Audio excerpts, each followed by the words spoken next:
Hey folks, so in this video we're going to talk about the 4 different ways that an LLC is taxed. So the first way that your LLC can be taxed is as a sole proprietorship.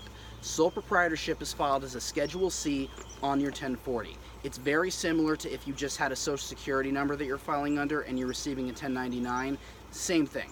The sole proprietorship is subject to what's called self-employment tax. That's how you pay your Social Security and your Medicare, as opposed to getting it through a W-2 and paying it that way.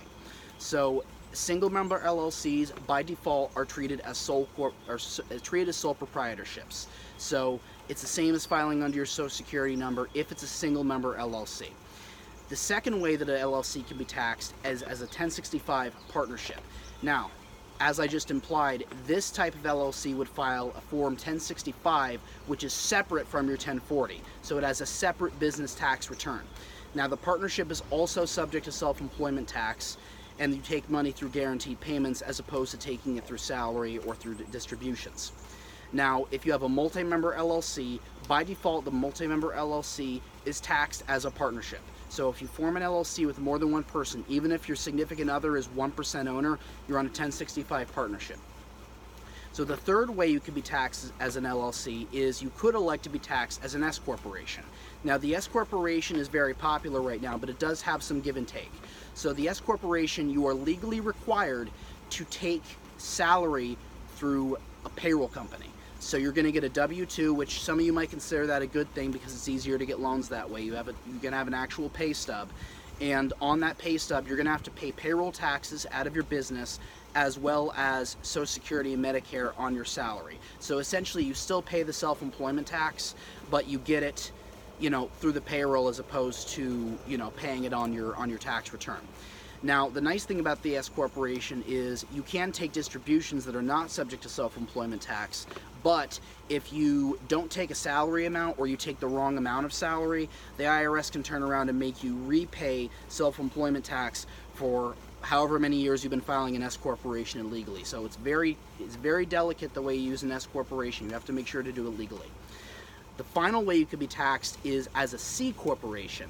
You could also elect that. Now, the C corporation gets double taxed. First, you get taxed at the corporate rate on your net income from the business, and then when the money is passed to you, it's taxed an additional time.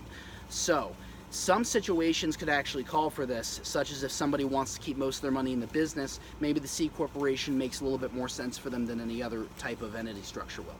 So, what type of structure should you use? It depends. I've included on the page that this video is being embedded, we included some samples of how we run the numbers to determine what's the best entity structure for somebody. But I can tell you, roughly what I see people use. So about 50% of my clients use an S corporation. 50% of the time, that's going to have the best net outcome, when we run the entity calculations to decide what's going to be best for them. Now, about 30% of my clients are going to use either a sole proprietorship or a partnership. It's all different situations, all different circumstances, but sometimes it just comes out better that way, and we keep them as a sole proprietorship or as a partnership.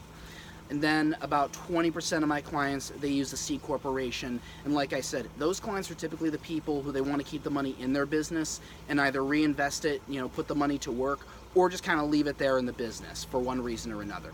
I hope this was helpful. If you're not sure what type of entity structure you should be using and think you might be using the wrong one, or that you might be using a structure that's illegal the way you currently have it set up, go to rottweilertax.com/book, schedule a consultation with me. It's free for the first time. We'll figure out how much we can save you on taxes, and we'll decide if going through a tax planning process would make logical sense for you. I hope this was helpful. I'll talk to you soon.